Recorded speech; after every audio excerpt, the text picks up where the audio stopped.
শুক্রবার সবার ছুটির দিন হলেও বাড়ির গৃহিণীদের কিন্তু 24 ঘন্টা ডিউটি থাকে সেই দিন, আর সেই দিন আরও কাজ বেশি থাকে।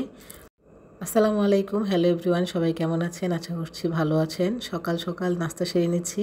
শুক্রবারে আমার বাসায় অনেক কাজ থেকে শুক্রবারে রান্নাবান্নাটা বেশি হয়, এর জন্যই সকাল সকাল নাস্তা সেরে নিয়ে রান্নাঘরে চলে যাব, কারণ আজকে অনেক রান্না করতে হবে। শুক্রবার একটু স্পেশাল রান্না হয়, এটা মনে হয় সবার বাসাতেই হয়, কারণ অন্য দিন থেকে শুক্রবারটা একটু স্পেশাল আমাদের সবার কাছেই। আমার রান্না করতে আসলে অনেক ভালো লাগে, রান্নাতে আমার কোনো আলসেমি লাগে না। আর শুক্রবার হলে আমি নিজে থেকেই সকালে প্রস্তুত হয়ে যাই যে আসলে কি কি রান্না করব। ছেলের বাবার কাছে শুনি তুমি আজকে কি খাবে, ওর পছন্দের খাবারগুলো শুক্রবারে রান্না করি।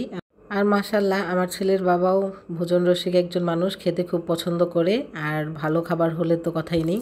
নর্মালি আমার বাসায় প্রতি শুক্রবারে পোলাও, মাংস, রোস্ট এগুলাই করা হয়, বিরিয়ানি টিরিয়ানি মানে একটু রিচ ফুড করা হয়। প্রিয়জনের পছন্দের খাবার রান্না করতে আমার মনে হয় প্রত্যেকটা মেয়েরই ভালো লাগে। ছুটির দিনে আসলে একটা দিনই তো ফ্যামিলি সবাইকে নিয়ে একত্রে বসে একই টেবিলে খাওয়ার তৃপ্তিটাই আসলে অন্যরকম।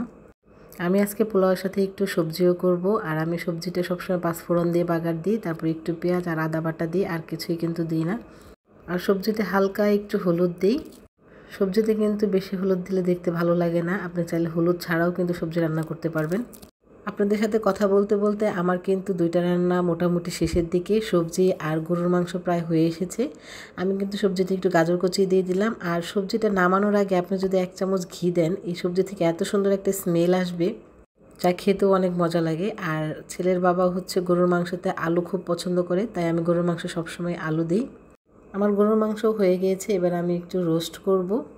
আমি আসলে রোস্টটা অনেক সিম্পল ওয়েতে করি, আর আমার রোস্টটা নাকি ছেলের বাবার কাছে অনেক বেশি ভালো লাগে, সবসময় বলে যে তোমার রোস্টটা অনেক ভালো হয়। আর এই রোস্টের রেসিপি যদি আপনারা চান, আমি কোনো একটা ভিডিওতে এই রোস্টের রেসিপিটা দিয়ে দিব।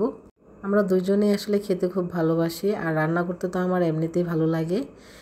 কিন্তু ছেলে হওয়ার পর ছেলের বাবা রান্নাবান্না অনেক কম করতে বলে আমাকে সবসময় বলে যে বাবু নিয়ে তুমি এত ঝামেলা করবে না, শুধু সাদামাটা ডাল ভাত হলে আমার চলবে। ইদানিং আমাকে এত কিছু করতেই দিতে চায় না, বলে যে এগুলো তোমার জন্য আসলে অনেক ঝামেলা হয়ে যাবে, বাবুকে নিয়ে করার দরকার নেই, তার থেকে ভালো আমরা বাহির থেকে কিনে খাবো। সত্যি বলতে কি আমার আসলে সবসময় বাহিরে খেতে ভালো লাগে না, আমার কাছে মনে হয় ঘরের খাবারের মতো তৃপ্তি খাবার আসলে কোথাও পাওয়া যায় না। আর আমি এই যে রোস্টিতে কিন্তু টমেটো সস দিয়ে দিলাম, আর লাস্টে হচ্ছে পেঁয়াজ বেরেস্তা আর ঘি দিয়ে নামিয়ে নিব। আমার সব রান্না শেষ, সব কিছু হয়ে গেছে। এদিক দিয়ে আজানও দিয়ে দিয়েছে, তাকরিমের বাবা ওকে গোসল করিয়ে দিয়েছে। শুক্রবারটা আসলে ও আমাকে অনেক হেল্প করে, বাবুকে খাইয়ে দেওয়া, গোসল করা ওই করে, না হলে তো আসলে আমি এতগুলো রান্না করতে পারবো না, এর জন্যই হয়তো হেল্প করে। মানুষটা আসলে অনেক ভালো। আর আমার ছেলেটাও মাশাআল্লাহ বাবা ভক্ত অনেক, এখনকার সব বাচ্চারাই হয়তো বাবা ভক্ত। আর ছুটির দিনে বাবাকে পেয়ে আমার ছেলে আসলে আমার কাছে বেশি একটা আসে না, বাবার কাছেই থাকে, বাবার সাথে খেলা করে। আর গোসল খাওয়া সব কিছুই বাবাই করিয়ে দেয় ছুটির দিন। আজকের ভিডিওটা এই পর্যন্তই, এখন বিদায় নিচ্ছি। সবাই ভালো থাকবেন, আমাদের জন্য দোয়া করবেন। আল্লাহ হাফিজ।